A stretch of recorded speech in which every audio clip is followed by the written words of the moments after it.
I'm in Irving Park today at a house that was built in 1904, a very handsome, very substantial brick house that 11 years ago, when its present sellers bought it, was in terrible shape.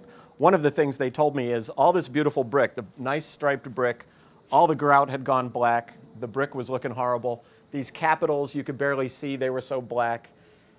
You can see that there was meticulous restoration done all over this porch, and we'll see inside. They did just as well inside. They really worked the house hard and brought it back to feeling like it's 1904 again. So let's go in and meet the agent who will show us around.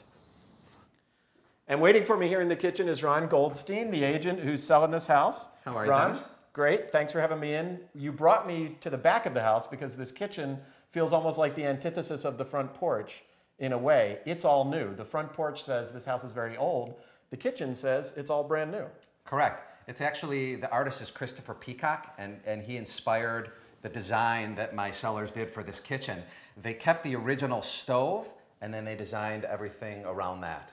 The stove is great. Your seller told me that Rachel Ray has a red one just like it, which is kind of cool. What we skipped as I came in here are these three main living rooms, three main formal rooms of the house, all very well restored. Lots of wood trim, big windows. Yeah, my seller is a contractor, so this is his passion and his labor of love. Oh, well, you can see how much he did in here, especially in that foyer. He told me that the house had been divided into apartments, and so the foyer was a chopped up little space. He opened it back up. We've got the nice grand stairs, which he rebuilt, right?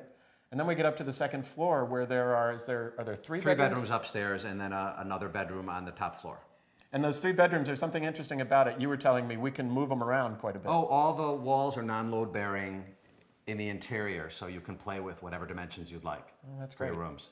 Well, the way they've configured it is nice. I might reconfigure, but one thing they've done is there's a master, and we're in a 1904 house, but we get a master bath. We get actually quite a large master bath. There's both shower and tub. Shower and tub, right. Pretty rare for something this size. Yes, or this age, I should say. Oh, absolutely. Oh, that's great. And then upstairs, as you were mentioning, above that in the third floor, which was the attic, they've made a really nice space. They did. Perfect for either a master bedroom or a senior in high school or a college-age kids that wants to be a little bit away from their parents. That's a good space. It's a nice place to relax. I could turn it into a master or keep it as a family room. Absolutely. It's a great place to hang out. My client is a writer, and so that's where he does the majority of his writing is up there. That's great. I would think some of it, though, in the summer, would happen out here. Oh, absolutely. Well, one of the things we notice when we come out, Ron, is it's a nice, big, wide space. It's on 2 lots. It's a double right? lot, correct? Yeah. And the sellers think that at one point it may have been on many more. We don't know that for sure. Correct. But what's nice about it is situated on a corner, it ends up with room for this nice coach house. It's a 3-car garage. It's a 3-car garage, and the loft, which is really interesting, would be perfect for either a man or a woman's cave or for an artist who wants to have their own separate private loft. That's a lot of space, and it is hooked up for furnace and air conditioning. Right? Correct, and water. Oh, and plumbing. So, yeah, and plumbing. Very easy. Very so you easily turned to it into convert. living space. Absolutely. Oh, great. But we're not going to be attracted to go up there right now because we've got this to sit in. We've got this beautiful yard, nice and wide, the shade and the waterfall. This is so pleasant. It's really a very pretty spot. They spend a lot of their time out here. I can imagine they would. And then we end up with this great organic garden. This is, to me, one of the real treats of this property.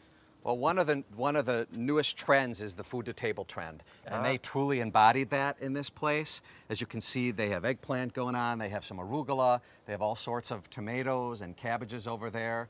Actually, when I did some open houses here, I would give out the sugar snap peas to potential clients that were coming in. Oh, that's wonderful. It was just terrific, and I taught them about organic vegetable gardens. All of this stuff has no pesticides on it and is ready to go. They even have a composter down there in the corner.